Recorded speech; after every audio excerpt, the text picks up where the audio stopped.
I'm gonna fuck up and make a shitty app, and then I'm gonna respond to all the hate, is what happened to Mark-Ass Brownlee, or MKBHD. Yo, welcome back to the Wacky Show. Today we're gonna be talking about Mark-Ass Brownlee. As always, we don't really need to get into the synopsis of the mission before we get into the rundown. We all know who this dude is, or at least I thought we all knew who this dude was. A lot of people in the comment section were saying, I have no idea who this man on the screen is at all. I've never seen him a day in my life. I don't know why they sound like that, but they do in my mind. Like I said though, not really much to say. He's been reviewing tech all his life, and that's pretty much all we need to really know. Last time on the Wacky Show, we covered the fact that Mr. MK made a wallpaper app where it was basically just a free trial and then a premium version that gave you like basically the all functioning everything ever. And to no one's surprise, pretty much nobody liked it. And honestly, I feel like I should have been a bit more harsh on the app, looking at it, you know, from a broader perspective, I guess, if that's what you want to call it nowadays, or looking back on it. That probably is a way better way to say that. But when you take into consideration that he actually took the criticism fairly well, as opposed to pretty much anybody else on the fucking internet, and then you pair that with the fact that he's actually trying to make the app better for people, it's kind of hard to be like, oh, this guy's pretty shit, this app is dog shit, I hate everything. I'm pretty sure y'all remember, if y'all watched the last video I did on MKBHD, y'all probably remember that he responded in like a tweet and in like a pinned comment at the top of his video about it. But I guess he decided that he needed to make an entire video on it, so we're gonna get into that. We're not gonna watch all 16 minutes of the video because fuck that. Without further ado, let's just get into it, shall we?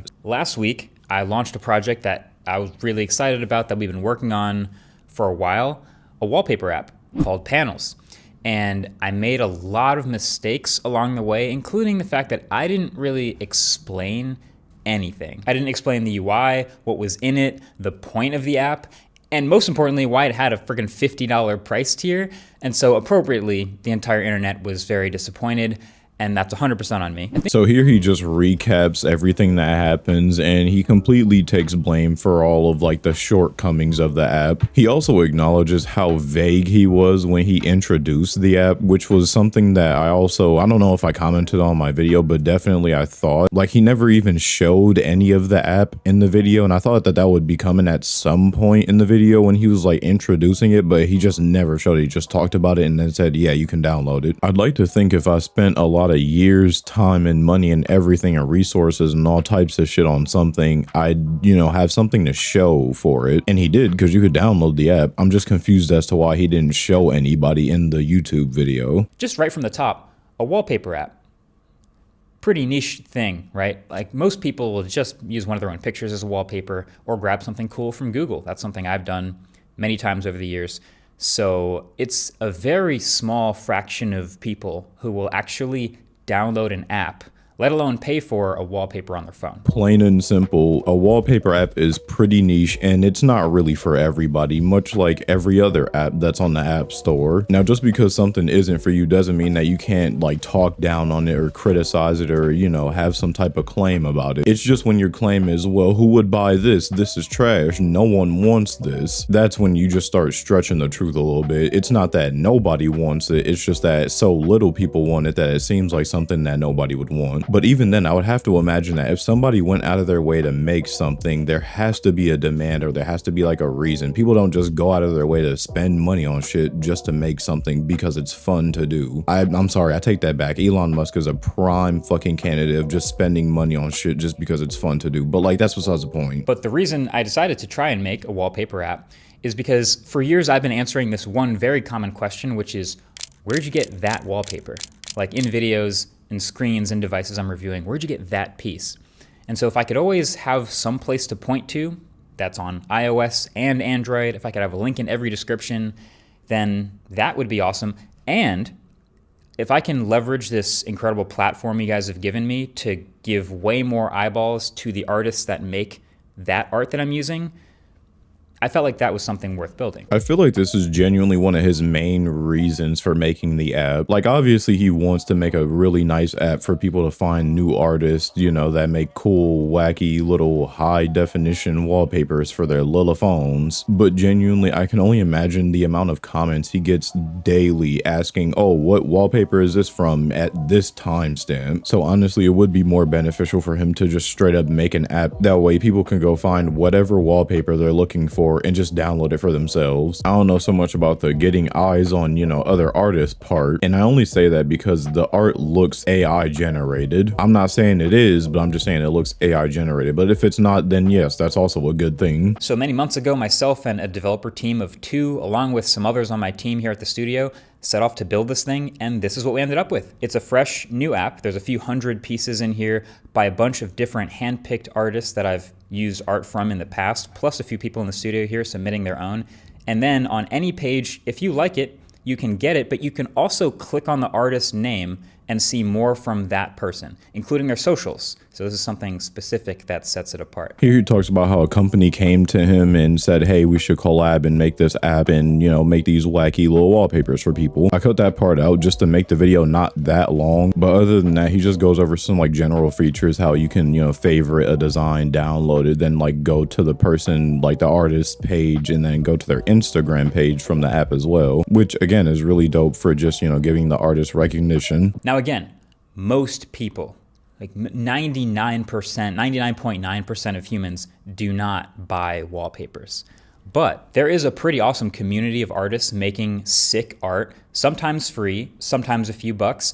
I know from being in the thick of it for many years, I've personally gotten very used to poking around and finding a sick wallpaper or icon pack. You can go straight to the source, and it's a few bucks, and you download it straight from there. And we wanted to support both of those in this app, free art and paid art. This is one thing that I can't really agree with too much with him making the statement that most people aren't going to pay for a wallpaper. I mentioned this in my last video on the subject, but a lot of people who play games on their computer will have the Steam wallpaper engine, which if I remember correctly is like $5 or $7, something like that. It's not nothing crazy, not like $50 a year, but you know, like a couple bucks. But again, even then, I guess that is still just a small majority. And to address the other thing he was talking about with the icon packs, I didn't even know you could just buy icon packs. I had no clue that was a thing you could do, especially on iOS. So this is where a lot of the pricing conversation comes in. And this was a misjudgment on my part. Like this is also terribly communicated.